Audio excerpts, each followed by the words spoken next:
گفت ما ذلیل مرده تا دیروز قبل از اون فکر میکردم که این بی تدبیری دولت ای که قطعی برقا اتفاق میفته، تا ای که بعد از اون زن همساده ما رو دیدم تو خیابون به چه پنجم شواز حامله، صدای گفتم محبوب خانم چو کار میکنی با خودت خواهر جان؟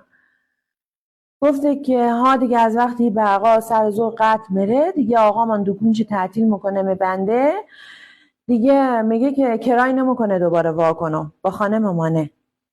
مردم که با خانه بمانه دیگه خرابی به بار میه.